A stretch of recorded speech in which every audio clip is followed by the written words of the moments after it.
Hey, I'm Hilary Berry, a working film station voice actor, and you're watching my 1000 Monologues Challenge. It's an acting research project I set upon myself to study, learn, and practice 1000 different monologues. I have no idea how long this is going to take me, and I'm also curious to see how I grow and change as an actor along the way. So whether this is your first time watching or your 500th, I'm really thankful you're here supporting this massive journey. Today we're looking at monologue 6 of 1000. It is Truvy in Act 2 from Steel Magnolias.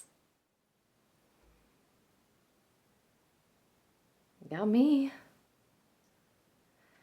Maybe she's praying for Marshall and Drew and Belle. Maybe she's praying for us because we were gossiping.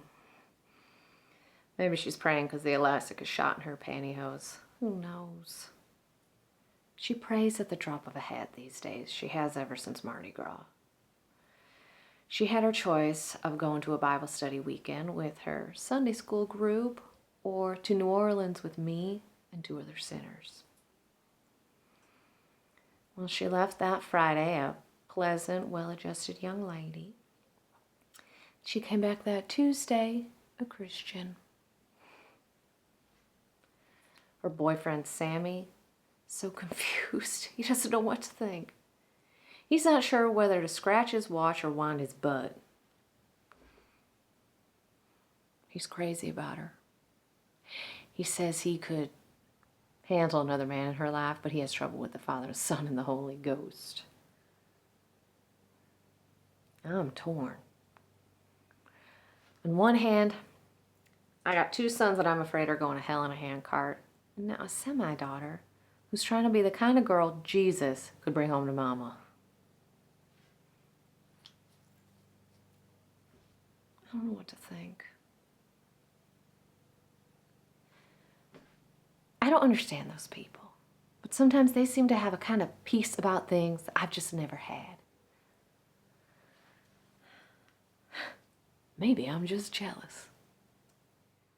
This monologue is a cut of a much larger scene in Steel Magnolias, which is an iconic classic story, and I'm sure you've read it or seen it, and if you haven't, go watch it, read it, go see it on stage, do what you can do to absorb this beautiful piece. But I did this cut because I love what Truvy is navigating here,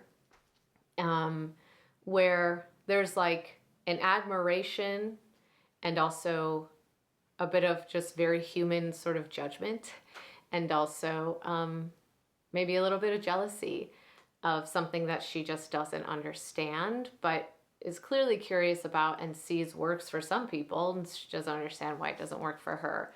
But all in this, you know, it's all in this warm, caring, concerned point of view, where she's seeing someone that she loves and cares about change significantly because of a religious system that they have joined, which I think most people can relate on some level, no matter what your beliefs are. If you have someone that you love that starts to change drastically and all of a sudden they're part of a new group of friends or a new hobby or a new whatever, it can be confusing and it can feel like abandonment sometimes, and it is concern.